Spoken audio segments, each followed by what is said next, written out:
Hey guys, welcome to episode 2 of this podcast. And in this podcast, we're going to talk about the kinds of engineer. So, when we talk about the kinds of engineer, what we're talking about here, we are not talking about the types of engineering, right? So, the types of engineering include mechanical, biomedical, civil, the list go on and on. But these are the types of engineering. These are what you could go into college and study to become certified in it or become accredited, so to speak, right? Whereas the kind of engineer that you are is a little bit different. And I think there's a difference between the types and then the kind.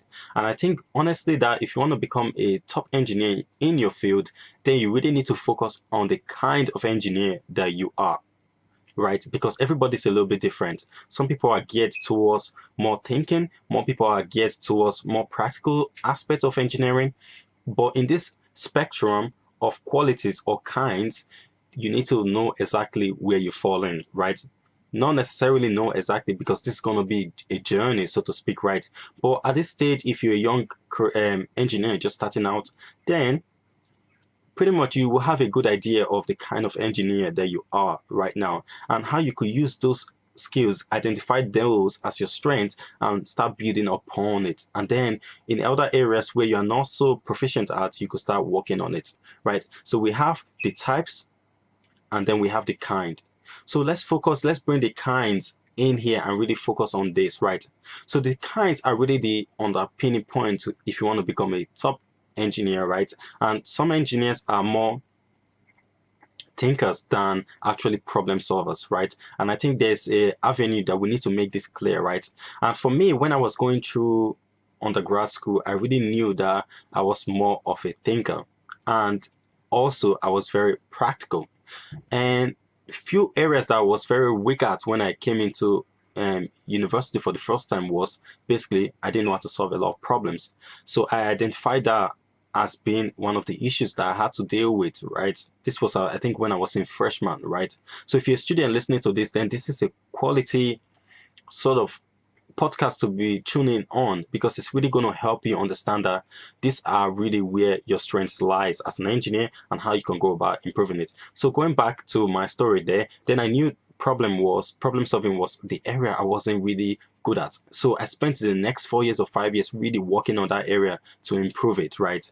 Now I've got it to a level where I'm pretty happy with it and I continue to improve it, right? So when you understand that there are different kinds of engineering, you could really see the way other engineers work, right? And it allows you to relate with other people in a different way. And then you can be of support to other team members, right? Which is always more like a requirement in most engineering projects. So there are going to be projects where you as an engineer understanding that what kind you are really will make a massive difference in terms of filling the gap for other people who perhaps cannot play that role at that moment. So this is where it comes out to be more valuable, right? So when you identify your skills as an engineer, what you really need to do is that, or your strengths, should I say, as an engineer or the kind of engineer that you are. Now, this is not an avenue for you to tie yourself into a box and say, well, I'm only a thinking kind or I'm only a problem solving kind. The whole gist here is that you want to identify your strengths and know that that is something that you can work on or continue to work on, and understand your weakness and also know that that's something to work on. Now, for me, I found that throughout engineering school, I've found out that there are different kinds of engineers, right? I saw most people were more problem solving driven than I was. Then I found myself to be a lot more creative than other people were. I found that people were a lot more practical. I was a lot more practical than most of my colleagues. Some of my colleagues were a lot more theoretical than me, right? So this were the kind of broad spectrum of engineers I saw around me working at that point. Now, of course, that didn't make me feel like, oh, well, I wasn't good. I just knew that there were certain aspects of me that were really, really key. And a particular example was a project I worked on, which was product development.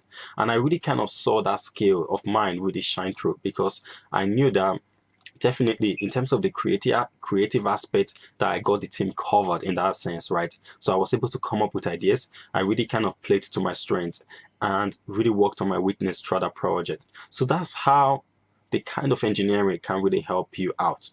So let's just take some moments and really look at people perhaps who have lived before us, what kind of engineers they were. So if we look at the likes of Einstein, what kind of engineer was he?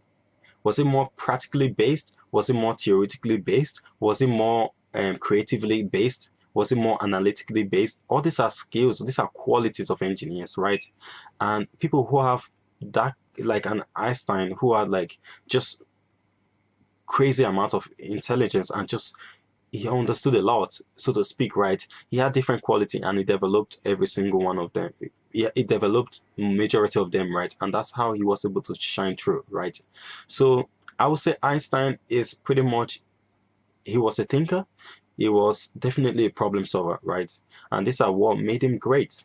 So really tuning on your skill as an engineer, or on your qualities as an engineer, and really understand them, and then find avenues to really improve on them. So if you're a young student really kind of starting off, then I really want to encourage you to take the time to actually develop those qualities. They are the qualities that's ultimately what's going to make you successful, right? If you're a very great thinker and a great problem solver, then you can go out there into the real world and solve a lot of problems, and then maybe you might get rewarded for that. And that's how it works in the world, right? All right, with that said, that's it for this episode. Leave me your comments, shoot me your message anywhere else, and I'll be sure to reply. All right, with that said, that's it. Bye.